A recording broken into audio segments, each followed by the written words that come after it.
حضرة النبي سيدنا محمد صلى الله عليه وسلم وإلى أرواح والدينا ومعلمينا وذوي الحقوق علينا أجمعين، وخصوصا إلى روح الإمام الشيخ الحبيب العالم العلامة الشيخ أحمد بن زين بن علوي الحبشي شيء لله لهم الفاتحة. أعوذ بالله من الشيطان الرجيم. بسم الله الرحمن الرحيم. الحمد لله رب العالمين الرحمن الرحيم مالك يوم الدين. إياك نعبد وإياك نستعين. اهدنا الصراط المستقيم صراط الذين أنعمت عليهم غير المغضوب عليهم ولا الضالين. آمين. Bismillahirrahmanirrahim. Alhamdulillahi Rabbil Alamin. Wassalatu wassalamu ala Sayyidina Muhammadin wa ala alihi wa sahbihi ajma'in. Subhanaka la ilma lana illa ma 'allamtana innaka antal alimul hakim.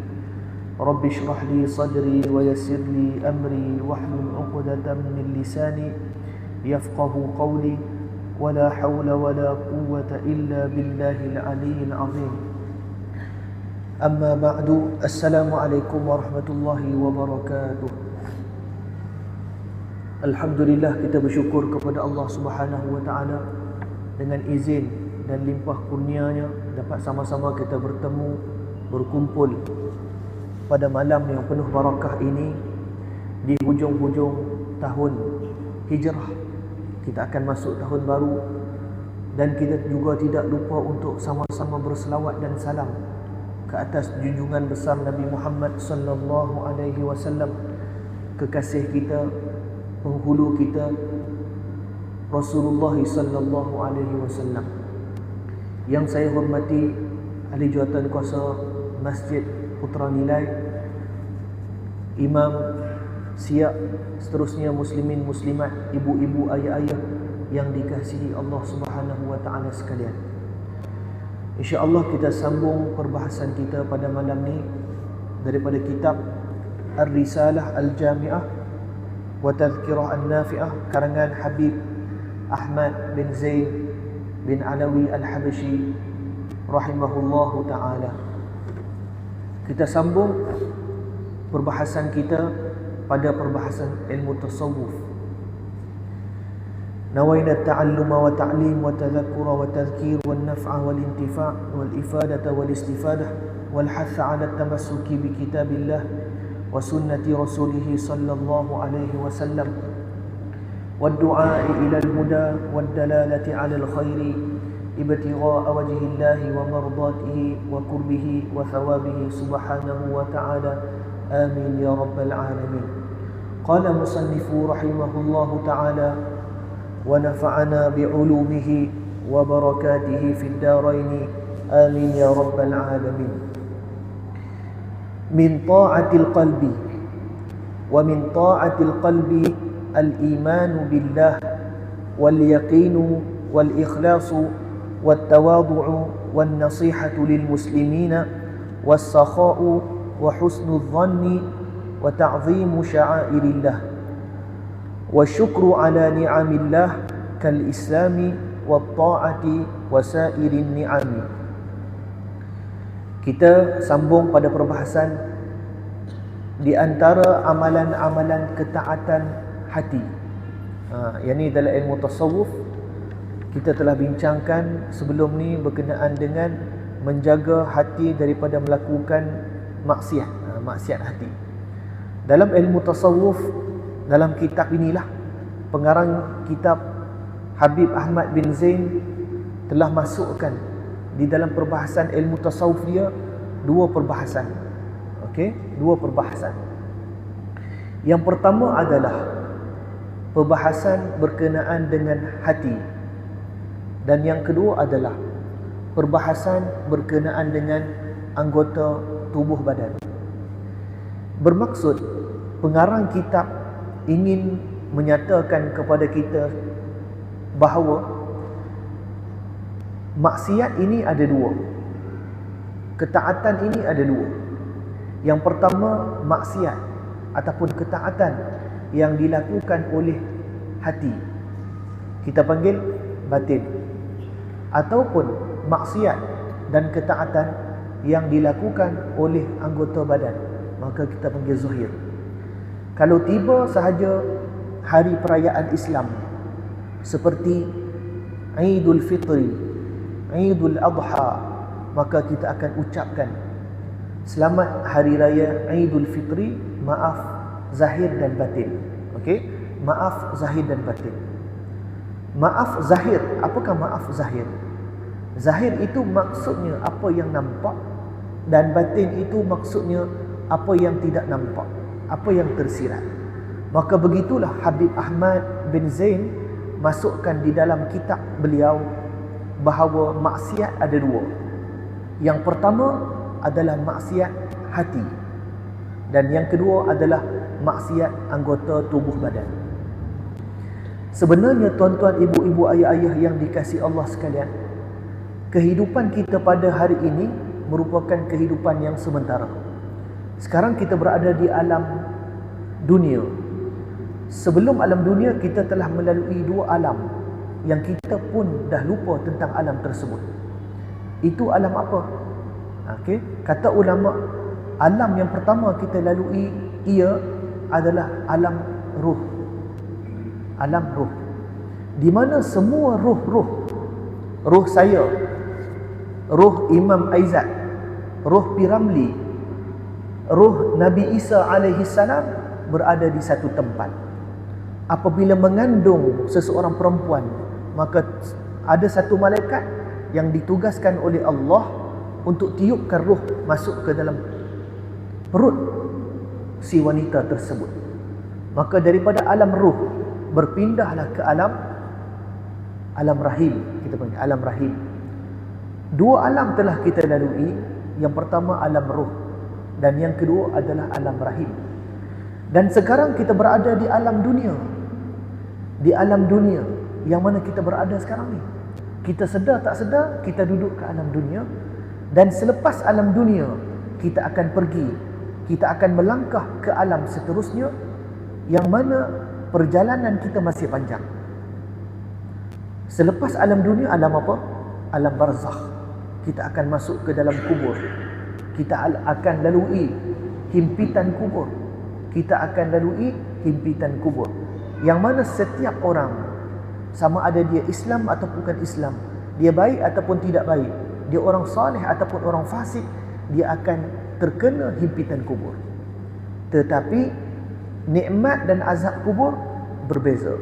Nikmat terkena kepada orang yang soleh, azab kubur terkena kepada orang yang taleh, orang yang fasik, orang yang tidak baik. Selepas alam kubur, kita akan lalui alam seterusnya, iaitu alam mahsyar, alam dibangkitkan semua. Dibangkitkan semula kita semua, himpun, tidak ada orang yang berpakaian. Kita akan bertelanjang. Daripada umat Nabi Adam AS sampailah sekarang, kita akan dihimpunkan semula dan dia akan hisap. Sebenarnya perjalanan kita masih jauh. Apabila saya sebut tentang maksiat hati, kenapa saya sebut tentang dunia? Sebab apabila kita hidup di atas dunia, manusia ataupun orang ramai akan pandang, tempat pandang manusia adalah kat mana? Muka. Betul? Muka. Sebab itulah orang yang jual skincare, pencuci muka, benda macam-macam lah, laku. Sebab apa? Sebab muka adalah tempat pandang manusia. Tetapi tempat pandang Allah di mana? Hati. So malam ni kita nak masuk perbahasan maksiat ataupun ketaatan hati. Okey, ketaatan hati. Apabila tempat pandang manusia itu adalah muka, maka setiap daripada kita akan memperkemaskan, mempercantikkan muka dia. Bangun tidur, basuh muka, bubuh bedak sikit kalau ibu-ibu kita, bubuh make up sikit, supaya abang kita, suami kita nampak seronok lah. Kalau bangun-bangun pagi tak cuci muka, nak tengok pun tak sedap. Contoh. Okey? Contoh. Tetapi Allah pandang hati Seperti mana dalam satu hadis Nabi sallallahu alaihi wasallam. Ustaz Aizat mungkin ingat hadis apa? Innallaha la yanzuru ila suwarikum wa amwalikum wa ajsamikum, walakinallaha yanzuru ila qulubikum. Sesungguhnya Allah tidak memandang paras rupa kamu, tubuh badan kamu, tetapi Allah memandang hati-hati kamu. So tempat pandang Allah adalah hati. So kita dah bincang apakah maksiat hati sebelum ini. Maka kita masuk pada malam ni, apakah ketaatan? Ketaatan hati. Dan insya-Allah kita cuba habiskan. Nanti next kita boleh sambung maksiat anggota tubuh pula. Saya sebut tadi teks Arab dia. Wa min ta'atil qalbi, daripada ketaatan hati. Yang pertama apa dia? Al-iman billah, keimanan kepada Allah. Keimanan, beriman tentang kewujudan, keesaan Allah. Allah sahaja Tuhan yang menciptakan manusia, yang menghidupkan manusia, yang memberi segala-galanya kepada manusia. Tidak ada ilah, tidak ada Tuhan selain Allah. Allah sahaja Tuhan. Maha suci Allah daripada segala sifat kekurangan. Yang ni ketaatan hati yang pertama. Yang kedua adalah wal yaqinu, dan keyakinan. Keyakinan kepada segala yang dibawa datang oleh Nabi Muhammad sallallahu alaihi wasallam.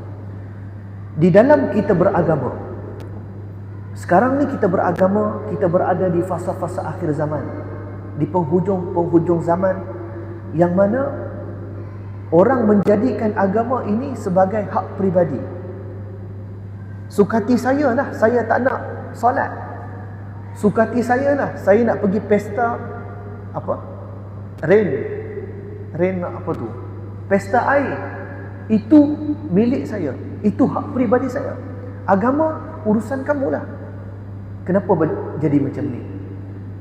Kita berada di dunia yang penuh dengan teknologi yang canggih, pesat, hangat, membangun.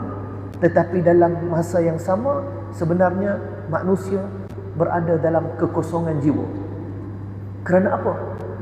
Kerana dia menganggap bahawa agama ini hanyalah bukan kehidupan. Namun sebenarnya agama ini adalah kehidupan. Kenapa saya kata kehidupan? Di sana ada satu ulama yang menyebutkan bahawa apakah maksud beragama? Apakah maksud beragama?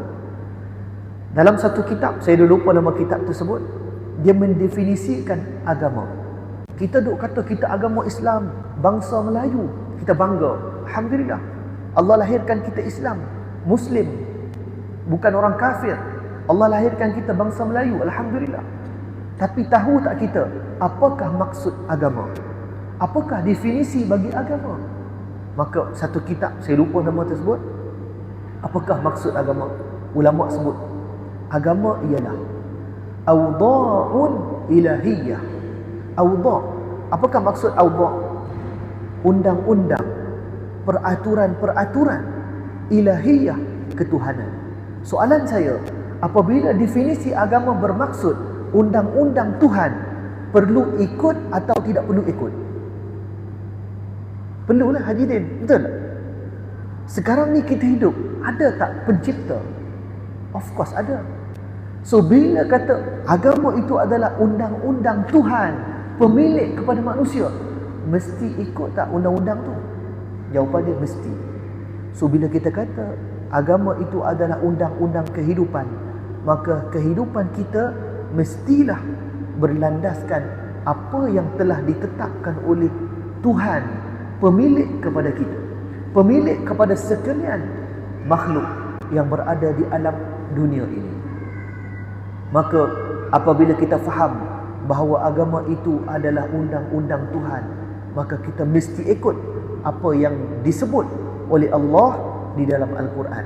Apa Allah Ta'ala suruh buat, kita ikut. Apa Allah Ta'ala larang, kita tinggal. Maka tidak akan berlakulah fahaman-fahaman yang mengatakan agama ini hak individu. Okey, tak perlu tegur. Dia kata ustaz-ustaz ni nak masukkan orang ke dalam neraka, sikit-sikit sebut neraka, sikit-sikit sebut azab api. Apa ustaz-ustaz ni? Tak ada hikmah, tak ada rahmah, tak ada kasih sayang, dia cakap. Itulah yang kita berhadapan di zaman yang penuh cabaran, yang kita bangga-banggakan bahawa inilah zaman teknologi, zaman kecanggihan. Namun dalam masa yang sama, jarum-jarum halus barat telah masuk ke dalam anak-anak muda Muslim, orang Melayu di tanah kita. So, bila kita faham agama itu adalah undang-undang daripada Tuhan, mestilah kita ikut. Maka tidak ada isu berkenaan dengan hak peribadi. Maka mesti, dan engkau kata engkau manusia, siapa yang ciptakan engkau? Allah. Maka mesti ikut undang-undang Allah. Maka orang yang menegur, mereka nak membantu engkau supaya masuk ke dalam syurga. Kita duduk dalam ni dengar kuliah, solat tak tinggal. Tapi kalau kita pergi dunia yang bukan dalam masjid, pergi keluar pagi mencari rezeki, balik petang ataupun maghrib, tak ada masa dah nak duduk kat masjid, nak dengar kuliah. Kadang-kadang kita pun sedih juga kan. So kita yang dengar kuliah, yang duduk dalam majlis ilmu, kita akan rasa bahawa dunia ni sekejap, akhirat tu selama-lamanya. Bagi mereka, bagaimana pula? Apa yang mereka rasa yang tidak pernah duduk dalam majlis-majlis ilmu? Jadi kita minta doa sama-sama, moga Allah jemput juga sahabat-sahabat kita yang lain untuk sama-sama dapat petunjuk masuk dalam majlis-majlis ilmu. Di mana lagi tempat kita nak dapat sentuhan jiwa, nasihat-nasihat agama kalau bukan dalam majlis-majlis ilmu. Kemudian ketaatan lagi adalah ikhlas. Ikhlas. Ikhlas ni sebut mudah, nak buat susah. Ikhlas. Sebut mudah, nak buat susah. Allah Ta'ala sebut dalam Al-Quran, dalam surah Al-Bayyinah, imam-imam selalu baca, وَمَا أُمِرُوا إِلَّا لِيَعْبُدُوا اللَّهَ مُخْلِصِينَ لَهُ الدِّينَ. Tidaklah diperintahkan mereka itu supaya mereka itu beribadah kepada Allah dalam keadaan mereka itu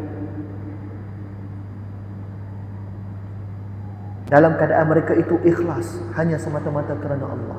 وَمَا أُمِرُوا إِلَّا لِيَعْبُدُوا اللَّهَ مُخْلِصِينَ لَهُ الدِّينَ.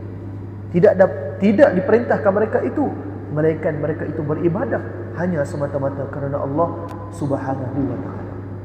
Maka ikhlas ini penting. Sehingga kan Imam Nawawi, bahkan kebanyakan ulama-ulama hadis memasukkan ikhlas di awal hadis mereka, di awal kitab mereka. Buka-buka hadis pertama, ikhlas. Kemudian at-tawadhu, tawadhu, merendah diri. Tawadhu, merendah diri, tak rasa sombong. Siapa yang di dalam hatinya ada walaupun sebesar zarah sifat kesombongan, sebesar biji sawi sifat kesombongan, la yadkhulul jannah, takkan masuk syurga. Hadis sahih. Kemudian wan nasihatu lil muslimin. Ni dan tanda hati kita hidup, ketaatan hati lagi. Hati kita ni kasih ataupun nak menasihati orang-orang Islam, saudara-saudara kita. Itu baru yang betul. Kalau kita hidup tak ada rasa kasih ataupun nak menasihati antara satu sama lain, maka itu kita panggil orang yang hidup kepentingan pribadi sendiri. Maka ada orang, ada kawan yang bila kita senang, kita ada duit, dia sampai, dia ada dekat tepi kita. Bila kita ada kuasa, kita ada jawatan, dia ada dekat kita. Tapi bila kita tidak ada kuasa, kita tidak ada apa-apa, kita tidak ada wang ringgit, mereka pun hilang. Ada juga yang macam tu. Yang seterusnya, was-sakha'u, sakha', pemurah. Ini juga ketaatan hati. Hati dia ni rasa murah, tak rasa kedekut. Tak rasa kedekut. Dan orang yang pemurah ni, banyak dalil-dalil di dalam Al-Quran yang menunjukkan betapa besarnya ganjaran yang Allah Ta'ala beri kepada orang yang hati dia ataupun diri dia bersifat dengan sifat pemurah. Sifat pemurah. Kemudian wa husnul dhanni, dan bersangka baik. Bersangka baik sesama manusia. Kita apabila kita hidup di atas dunia, kita lihat kawan kita, kita akan rasa kita lebih daripada dia. So, ketaatan hati, kita pandang orang, kita anggap orang tu lebih mulia daripada kita. Oh, kita gaji besar, dia tu siap masjidnya, cuci longkang, cuci jamban, cuci tandas, cuci benda tak elok, kita pun pandang hina kat dia. Jangan kita pandang hina kepada orang. Kita tak tahu di sisi Allah dia lebih mulia daripada kita. Mungkin di sisi makhluk orang angkat kita, kita ada jawatan dan sebagainya, tetapi di sisi Allah kita tidak ada nilai. Maka jangan sesekali kita pandang buruk sangka kepada orang lain.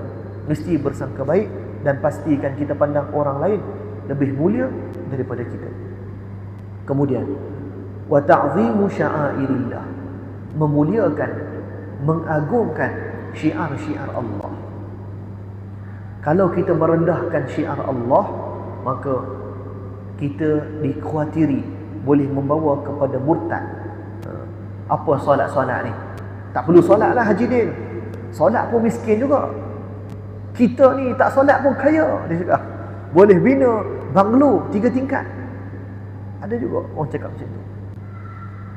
Okey, bahaya, hati-hati nak merendah-rendahkan syiar Allah. Apa ni zaman 2026, duk solat lagi, duk rukuk, duk sujud. Hati-hati. So, ketaatan hati, setiap yang Allah Ta'ala kata mulia, kita anggap dia mulia. Semua syiar Islam, kita anggap dia mulia. Kemudian wasyukru ala ni'amillah, bersyukur ke atas segala nikmat Allah, kal islami, seperti nikmat Islam, wa ta'ati, dan nikmat ketaatan, wasairin ni'ami, dan segala nikmat yang Allah Ta'ala kurniakan kepada kita. Oh, ini besar. Bersyukur kepada Allah terhadap segala nikmat yang Allah berikan kepada kita. Yang pertama, pengarang sebut adalah nikmat Islam. Macam saya sebut tadi, tentang agama. Bila kita kata kita ni agama Islam, maka rukun agama ada berapa?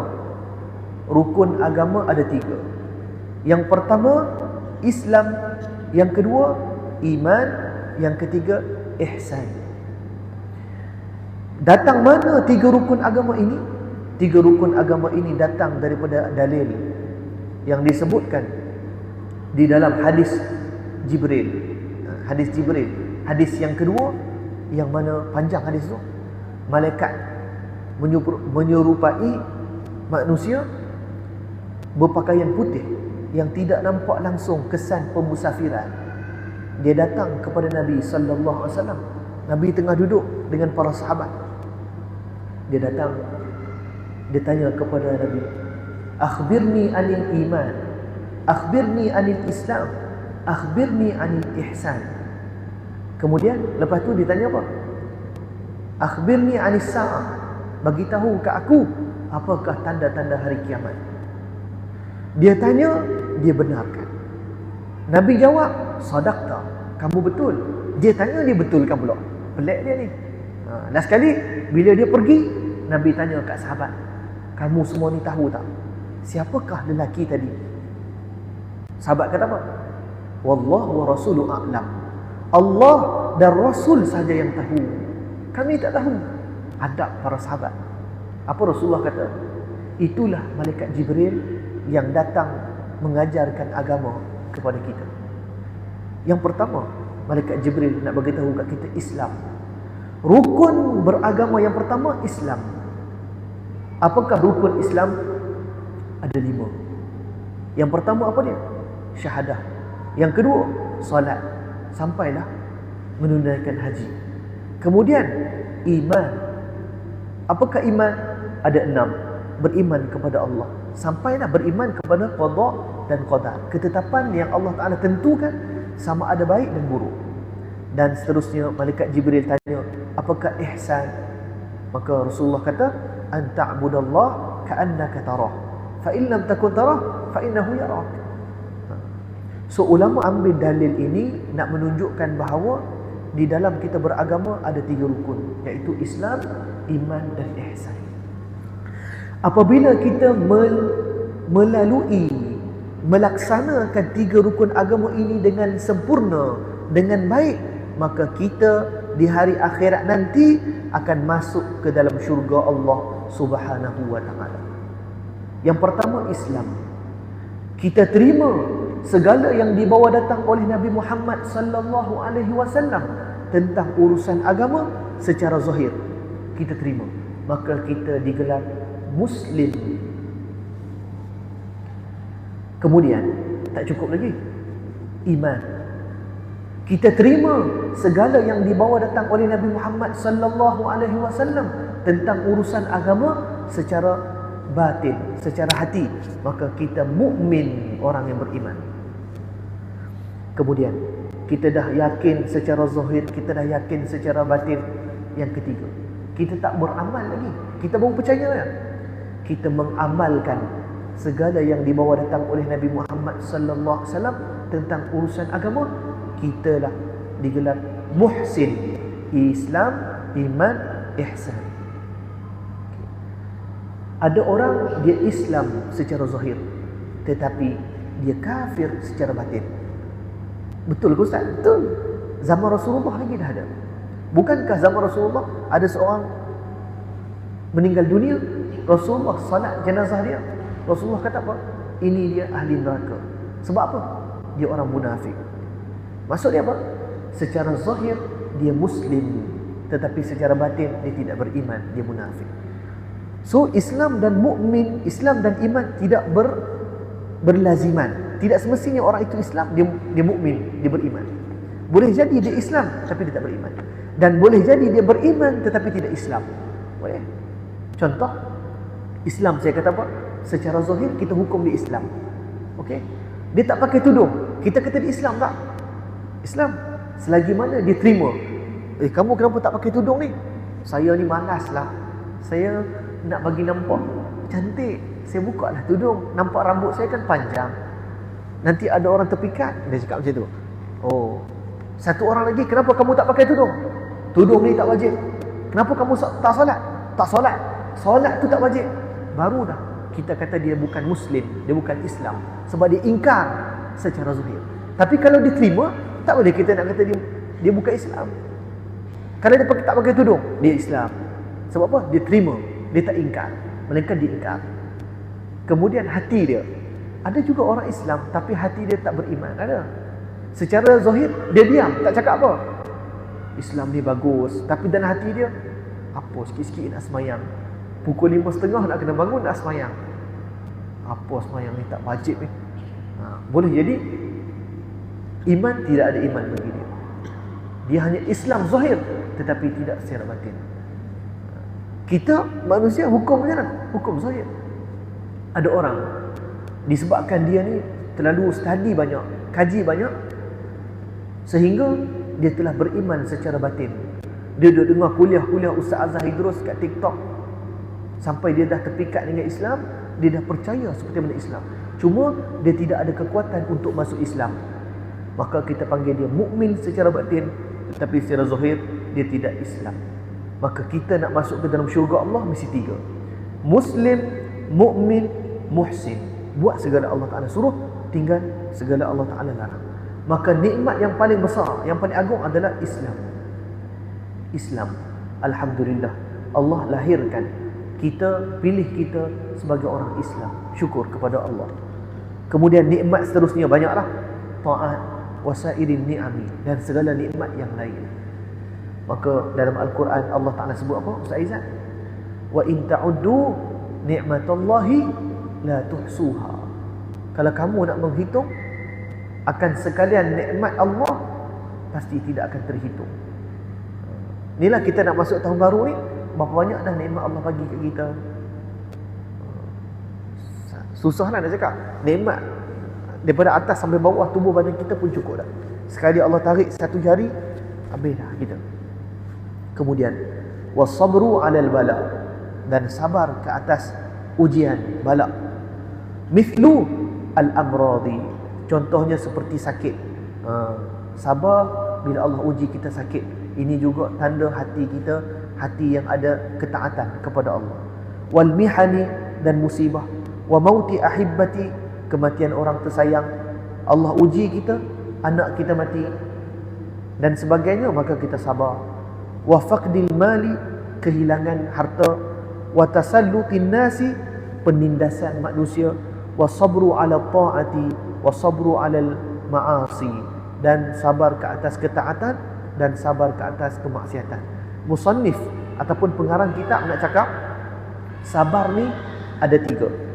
Yang pertama, sabar terhadap ujian, terhadap bala, terhadap musibah.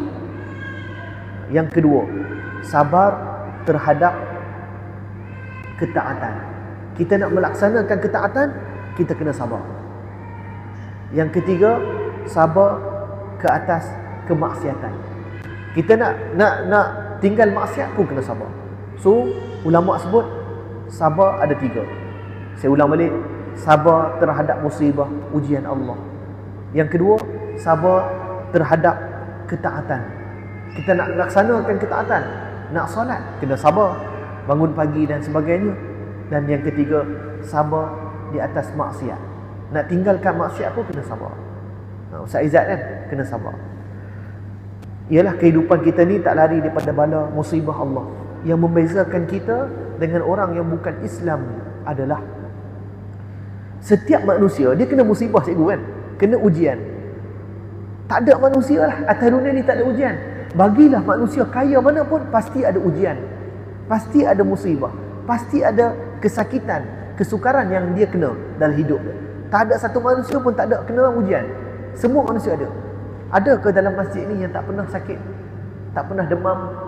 Tak ada kan? Semua kena uji. Setiap manusia diuji. Namun yang membezakan kita menerima ujian itu adalah reaksi, tindak balas kita terhadap ujian. Allah sebut apa? Orang yang beriman, orang yang sabar. Apa dia? Ayat tu, wabasyiris sabirin. Ustaz Izzat suka baca. Wabasyiris sabirin. Mu beritahu khabar gembira kepada orang yang sabar. Siapakah mereka itu? Alladzina idza asabathum musibah. Orang yang apabila ditimpa musibah, qalu, mereka berkata, inna lillah wa inna ilaihi raji'un. So, setiap orang kena uji, dan beruntung orang yang apabila diuji dia sabar. Orang beriman, orang sabar, bila kena ujian dia kata apa? Inna lillah, sesungguhnya kami daripada Allah, wa inna ilaihi raji'un, dan sesungguhnya kami akan pulang balik kepada Allah. Maka ujian, nak menguji, ialah kehidupan adalah ujian. Dalam surah Insan pun kita dah baca kan, nabtali, macam mana ayat tu? Tak ingat dah. Tapi nabtali faja'alnahu sami'an basira kan, nabtali. Allah kata kami uji. Surah Al-Mulk pun sama. Allazi khalaqal mauta wal hayata liyabluwakum. Allah yang menjadikan maut dan hayat, kematian dan kehidupan, liyabluwakum, untuk apa? Untuk menguji. So apabila diuji, orang yang sabar, mereka akan cakap inna lillah wa inna ilaihi raji'un. Cuma masyarakat Melayu kita ni, ada orang tu accident tak mati, cikgu. Lepas tu saya pun sebutlah inna lillah wa inna ilaihi raji'un. Lepas tu dia marah, tak mati lagi ni. Sinap, inna lillah wa inna ilaihi raji'un bukan untuk orang mati saja, untuk apa-apa musibah. Hatta ulama sebut, kalau kita balik nanti, kasut kita dalam hadis apa sebut, terputus satu tali, dikira musibah, maka boleh sebut inna lillah, menunjukkan hati kita nak cakap apa? Ingat, kita ni daripada Allah, dah akan balik kepada Allah. Tak ada apa pun atas dunia ni kita punya. Apa ni ustaz? Kereta tu saya punya. Mati-mati kereta tu masuk kubur ke? Tak juga. Kamu masuk kubur seorang-seorang dengan kain putih. Dulu saya pergi office, 3 paku atas ni kan, action ni, duduk berdiri depan ni, semua Ya, komando depan ni kan. Kamu mati, komando pun tak ikut kamu balik pergi jumpa Allah. Kamu seorang-seorang. Lagi banyak kamu pegang jawatan, lagi banyak harta kamu, lagi banyak kamu akan dihisap. Sampai satu kisah tu, ni kisah dongeng lah, sajalah kan. Dia kata, aku ni bercita-cita nak dapat harta yang banyak. Dia mimpi kot, tak ingat dah. Last kali dia kata dalam mimpi tu ada satu kapak. Kapak ni saja Allah tanya 40 hari 40 malam. Selepas daripada tu aku insaf. Kapak satu pun Allah tanya lama, detail, macam-macam lah. So saya rasa setakat tu dulu, nanti kita sambung lah perbahasan kita seterusnya. Bila kita ada uji itulah kita sebut inna lillah wa inna ilaihi raji'un. Apa-apa ujian, jatuh inna lillah, kita daripada Allah, bukan hanya mati saja. Okey, wabillahi taufiq wal hidayah wa sallallahu ala sayyidina Muhammad wa ala alihi wa sahbihi wasallam. Bismillahirrahmanirrahim. Alhamdulillahirabbil alamin wassalatu wassalamu ala asyrafil anbiya'i wal mursalin wa ala alihi wa sahbihi ajma'in. Allahumma ighfir lana dhunubana wa liwalidina warhamhum kama rabbawna shighara wa li jami'il muslimina wal muslimat bi rahmatika ya arhamar rahimin. Allahumma faqihna fid din wa 'allimna ta'wil waj'alna minal ulama'il 'amilin. Allahumma la sahla illa ma ja'altahu sahla wa anta taj'alul hazna idza syi'ta sahla. Wa sallallahu ala sayyidina Muhammadin wa ala alihi wa sahbihi wasallam walhamdulillahi rabbil alamin. Jadi saya minta maaf atas segala kekurangan. Wabillahi taufiq wal hidayah. Wassalamualaikum warahmatullahi wabarakatuh.